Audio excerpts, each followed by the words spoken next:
Padahal kau tahu, tapi waktu itu kau malah memeluknya. Oh my god. Waduh. Halo semuanya, selamat datang kembali di review reaction Boruto 2 Blue Vortex chapter ke-16. Di chapter 16 ini covernya ada Eida ya dengan judul Singularitas Takdir. Oke, di sini ada ngomongin tentang cinta itu bukan dilihat dengan pikiran tapi dengan mata. Menarik. Kilas balik saat Boruto bertemu dengan Kashinkoji. Rahasia dari lahirnya Hiraisin milik Boruto akhirnya terungkap. Oke, ini kita kayaknya bakal dilihatin tentang gimana si Boruto belajar Hiraisin. Ninjutsu ruang dan waktu mampu memindahkan pengguna maupun target lainnya ke berbagai tempat dalam sekejap. Sama seperti kemampuan terbang, ini adalah salah satu kemampuan dasar yang dimiliki Otsutsuki. Oh, ini yang Karma Reef ya. Di masa lalu, kau telah memperlihatkan potensi kemampuan ini berkali-kali. Namun semua kesempatan itu terjadi secara spontan akibat faktor-faktor khusus yang tidak bisa terulang. Dapat disimpulkan bahwa kau belum bisa mengendalikan kemampuan itu. Akan tetapi, dalam waktu hampir 6 tahun, kau akan berhasil mengendalikan kemampuan itu. Oh, dengan marking, yaitu membubuhkan cakramu pada suatu benda. Kau memanfaatkan berbagai logam sebagai medium untuk berpindah posisi ke berbagai tempat dalam sekejap. Kau memakai kemampuan itu sebagai ninjutsu untuk bergerak dengan bebas. Oh ini ya, itulah Hiraisin no Jutsu. Hiraisin? Iya, nama yang sama dengan jurus keahlian kakekmu, Minato sang Hokage keempat. Kau sendiri yang menamai jurus itu. Secara teknis, keduanya tetaplah jurus yang berbeda. Hiraisin yang sesungguhnya tak seperti yang kau gunakan. Di tengah usahamu dalam mempelajari teknik ninjutsu ruang dan waktu, kau justru mengembangkan Hiraisin imitasi yang menghasilkan efek serupa aslinya dengan caramu sendiri. Masa aku sejenius itu? Jujur saja, ekspektasi macam itu membuatku merasa terbebani. Kalau Hiraisin yang asli kan pakai mark ya, si Minato tuh kayak ninggalin mark ke kemanapun dia suka. Sedangkan Boruto cuman bisa ke logam doang. Makanya si Koji bilang ini tuh sebenarnya teknik yang berbeda. Oke, di sini si Boruto ngelempar kunai. Terus ngeluarin segel tangan. Setelah melakukan percobaan berkali-kali, kau menarik kesimpulan bahwa medium yang paling efektif untuk marking cakra adalah logam. Oh, oke. Logam berarti pedang ini juga bisa. Tentu saja dari shuriken, kunai, ornamen, bahkan peralatan makan. Berbagai benda yang terbuat dari logam dapat kau gunakan sebagai medium. Ketika medium berada dalam jangkauan penglihatan, melakukan perpindahan tempat yang akurat akan semakin mudah. Jangkauan penglihatan ya, itu artinya semakin jauh jaraknya maka berpindah pun semakin sulit. Sebagai contoh, jika kau memakai 2 shuriken sebagai medium dan meletakkannya masing-masing shuriken itu pada suatu tempat di utara dan selatan, kau bisa mendeteksi cakra dari masing-masing medium dan berpindah tempat. Tapi ada satu masalah, di antara kedua titik itu, bagaimana caranya agar kau bisa memastikan titik mana yang akan menjadi tujuanmu? Kalau kau hanya memakai satu medium, hal ini tidak akan jadi masalah. Tapi, itu artinya kau tidak dapat memaksimalkan potensi kegunaan jurus ini. Saat itulah kau mencetuskan sebuah ide, yaitu dengan memakai simbol. Kau memakai logam dengan bentuk yang beraneka ragam sebagai medium. Bentuk dari masing-masing logam itulah yang kau jadikan sebagai simbol. Dengan membayangkan simbol tertentu, meski koordinat yang kau tuju berada di luar pandangan, kau bisa berpindah secara akurat. Oh, ini alasan kenapa di jubahnya si Boruto tuh banyak pin. Ternyata emang bukan buat sekedar gaya-gayaan yang orang-orang atau hater bilang ya. Tapi emang ada gunanya. Benar juga, dengan kata lain, khusus untuk pindah ke titik yang jauh, aku cukup menyiapkan logam dengan berbagai bentuk. Benar, akan tetapi semakin jauh jarak ke titik yang kau tuju, semakin kuat pula konsentrasi yang dibutuhkan.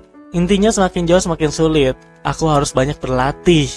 Dengar Boruto, saat ini teori dan pengetahuan yang seharusnya baru kau dapatkan setelah memakan beberapa tahun, memang bisa kau dapatkan dalam waktu beberapa menit saja.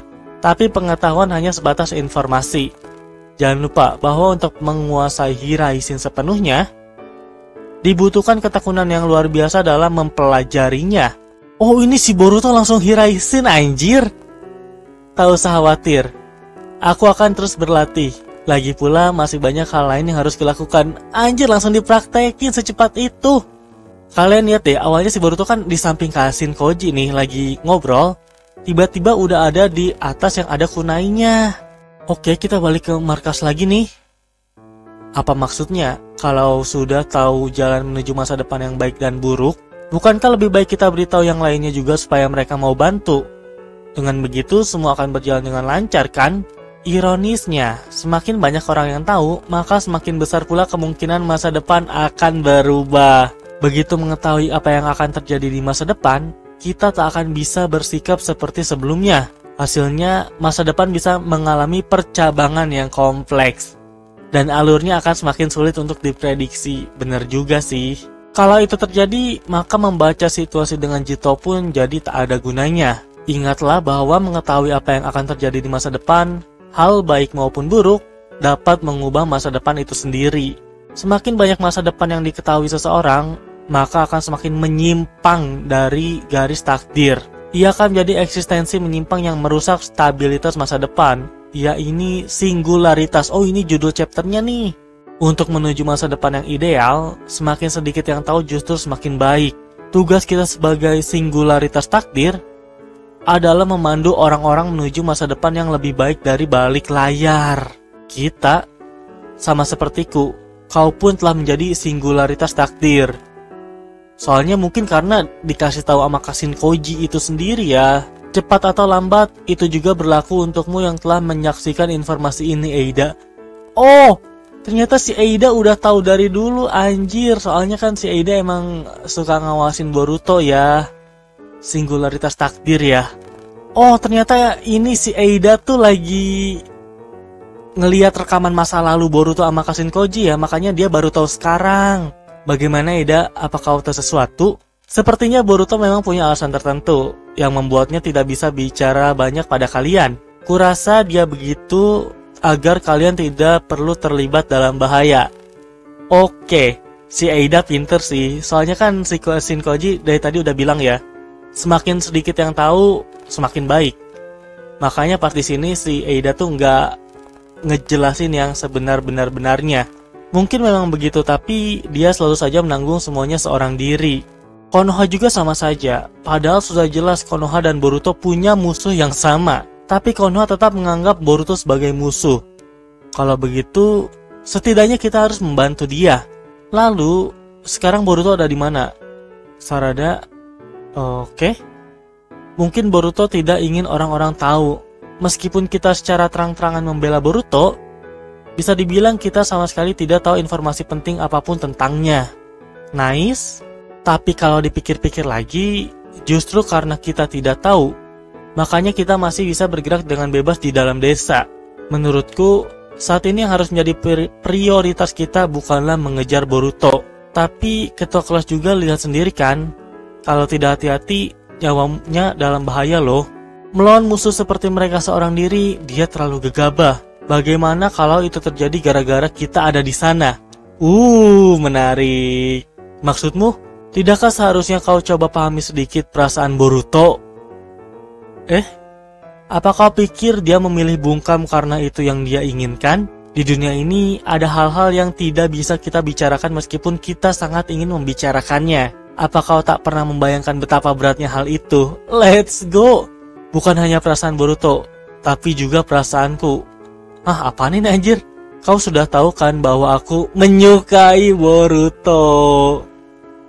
Padahal kau tahu, tapi waktu itu kau malah memeluknya. Oh my god.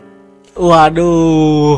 Aku juga berusaha memahami perasaan Sarada kok, karena situasinya seperti itu.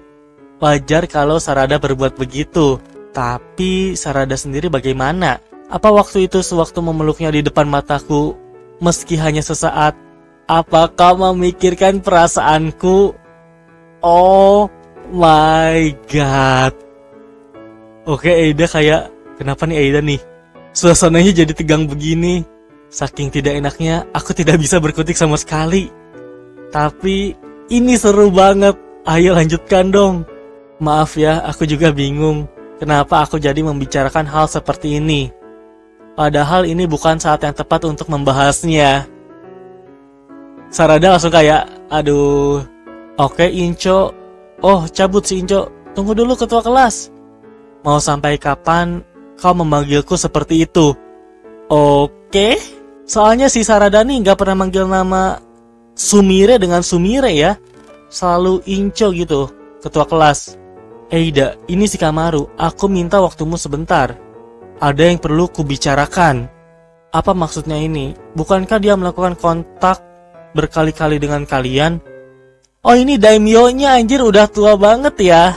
Bisa-bisanya kalian membiarkan buron yang sudah ditangkap lolos begitu saja. Dia itu cuma ninja pelarian, kenapa tidak segera dihabisi?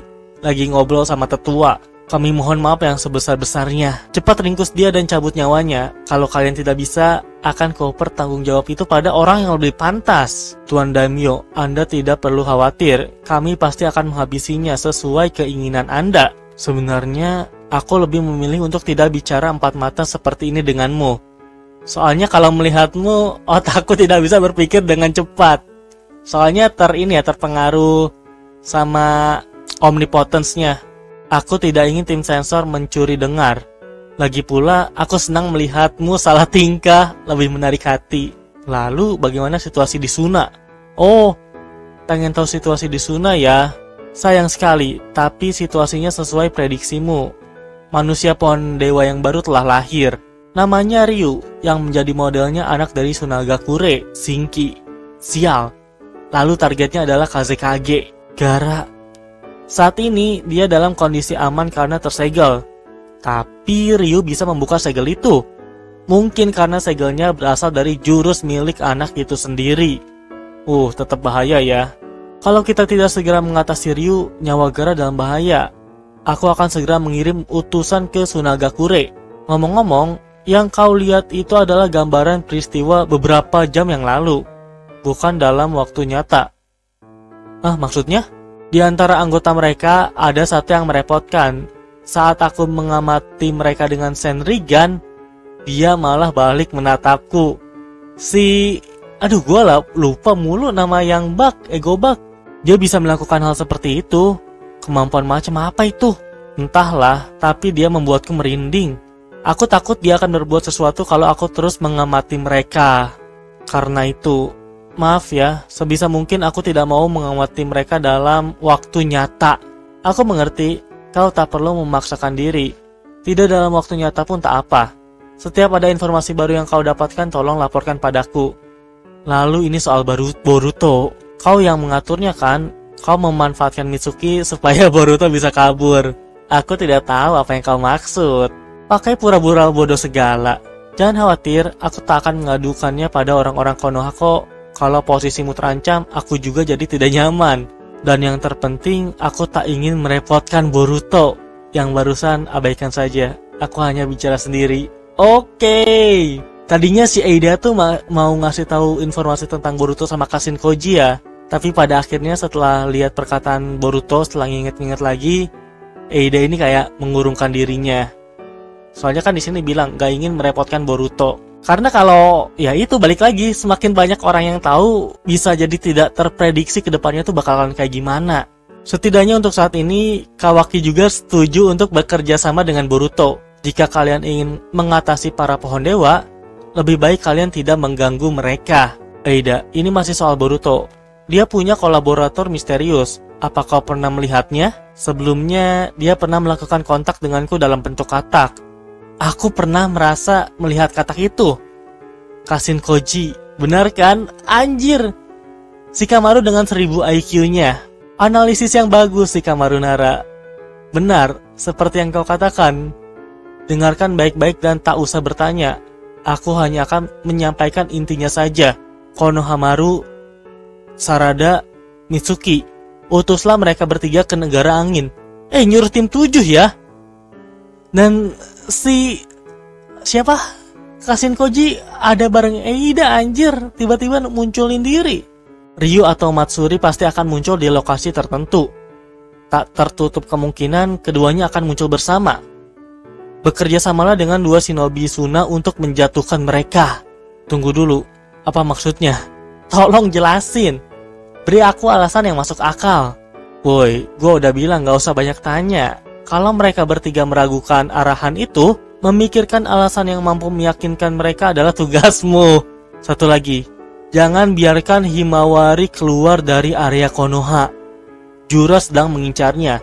Kalau dia keluar dari area, Jura pasti akan berusaha mendekat. Dan jika itu terjadi, dia pasti mati. Waduh, Shikamaru udah keringet dingin nih. Untungnya Jura memberikan apresiasi yang tinggi pada nilai-nilai budaya Konoha. Karena itu, dia tidak mau bertarung di dalam desa. Bisa dibilang Himawari aman selama ia berada di Konoha dan tidak ada kejadian tak terduga. Seandainya Jura datang berkunjung ke suatu tempat di desa seperti toko buku, perlakukan dia selayaknya pengunjung biasa. Yang benar saja, aku serius. Yang terpenting, apapun yang kalian lakukan, jangan memprovokasi Jura. Seandainya dia bertarung dengan kekuatan penuh, kita tidak punya kesempatan untuk menang sama sekali. Gelo, keren, seru. Supaya Jura tidak bisa melakukan intervensi, kita perlu menjatuhkan teman-temannya dengan kekuatan tempur seminimal mungkin. Kalau Jura ikut terjun ke medan pertarungan, kalian harus cepat kabur. Waduh, semakin keringet dingin. Hanya itu yang ingin ku sampaikan. Semoga beruntung. Oi, tunggu dulu. Maaf, aku terlambat menyampaikan terima kasihku atas bantuanmu dalam meloloskan Boruto. Meski tak ada jaminan apapun, meski itu harus menentang peraturan desa, dan meski harus melawan teman-teman seperjuanganmu, kau memilih mengikuti kata hatimu. Kau melakukannya demi apa yang kau yakini sebagai hal yang benar, bukan? Aku tidak akan memaksakan apapun demi terwujudnya masa depan yang ideal. Ikutilah apa kata hatimu. Oke, langsung kabur. Oke, Shikamaru menenangkan diri dengan ngerokok. Dasar merepotkan saja. Mengikuti kata hati. Kenapa aku bilang begitu sih? Oke, ketua kelas atau Sumire? Anjay, tim 7 kembali beraksi tapi tanpa Boruto dan Kawaki ya. Mitsuki, Sarada, Konohamaru, asik. Sarada, kau baik-baik saja? Iya, nggak apa-apa kok, aku baik-baik saja. Jangan melamun, nanti kau ditertawakan Shinobi Suna loh. Konohamaru Sensei, Yodo dan Araya. Oh, dua orang yang dimaksud Kashinkoji itu Yodo dan Araya. Selamat datang di negara angin. Terima kasih sudah mau membantu. Mohon kerjasamanya. Ayo bergegas ke lokasi. Ih, si Araya tapi keren ya. Kayak misterius gitu. Kayak Shino waktu di Shippuden. Kalau Yodo ya Yodo.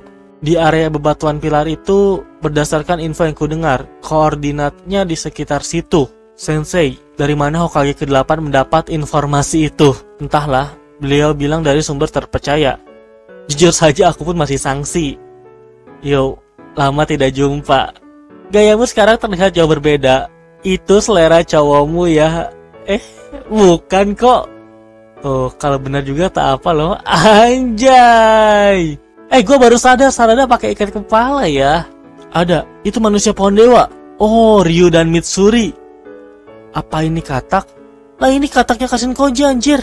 Sial, sepertinya mereka berdua sedang waspada. Ini bisa jadi petunjuk yang akan membawa kita pada Boruto.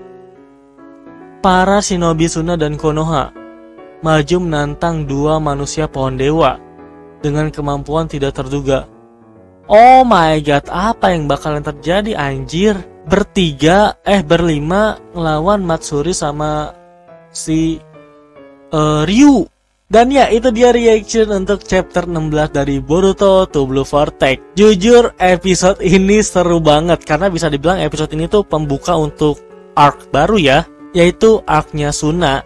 Gila-gila, di episode ini banyak banget yang kita dapetin. Dari mulai kita diliatin gimana caranya si Boruto berlatih Hiraishin. Ya walaupun itu bukan Hiraishin yang sama persis kayak Minato, tapi kata Kashinkoji kayak ini tuh Hiraishin imitasi versinya Boruto. Terus juga si Sumire ngungkapin perasaannya. Wah, gila, itu nggak terduga sih. Ternyata waktu Boruto Sarada pelukan pertama kali, Sumire tuh kayak rada sakit hati ya. Soalnya kan bisa dibilang si Sarada ini tahu kalau Sumire suka sama Boruto. Sumire tuh cerita waktu di anime tuh nggak dikasih lihat ya. Tapi kalau di manga, Sumire tuh ngasih taunya waktu di tempat si dokter Katasuke. Lalu juga Eida yang melihat semua percakapan antara Boruto dengan Kashinkoji. Eida ini secara perlahan tuh udah nggak yang sombong-sombong gitu lagi ya. Soalnya kan dia tinggal di Konoha udah cukup lama, udah bertahun-tahun. Yang ngebuat sifat dia tuh lebih soft gitu loh. Bahkan dia tadinya mau nge-spill ke si Shikamaru tentang apa yang Boruto lakuin, tapi si Eida bukan berhasil sih, dia malah mengurungkan niatnya karena nggak mau ngerepotin Boruto. Lalu Kashinkoji yang muncul di hadapan Shikamaru dalam versi katak. Di sini bisa dibilang si Kashinkoji tuh merintah Konohamaru ya. Kok Konohamaru? Shikamaru. Dari mulai jangan ngebiarin Himawari keluar dari desa, soalnya nanti pasti bakal dikejar Jura. Lalu juga dibilang kalau misalkan Jura datang ke Konoha tuh ya perlakuin seperti biasa aja. Intinya jangan ngeprovokasi, karena kalau nggak ngeprovokasi si Jura tuh ya anteng-anteng aja. Soalnya si Jura ini sangat menghormati adat-adat yang ada di Konoha. Terus juga nyuruh Konohamaru, Mitsuki sama Sarada buat pergi ke Suna. Terus juga nanti di sana disuruh kerja sama bareng Yodo dan Araya. Dan sampai akhirnya mereka semua itu ngeliat Ryu sama Matsuri dari kejauhan. Episode depan harusnya bakal naik sih intensnya. Soalnya episode ini bisa dibilang ya buat build up cerita. Bahkan di episode ini tuh kita nggak ngeliat Boruto sama Kawaki sama sekali. Yang versi ini ya, versi time skipnya. Boruto dimunculin tapi itu kan versi flashback.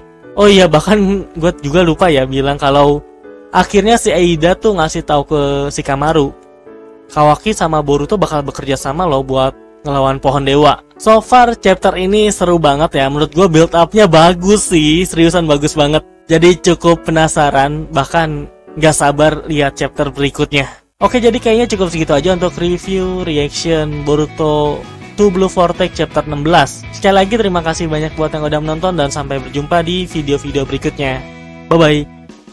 Ciao.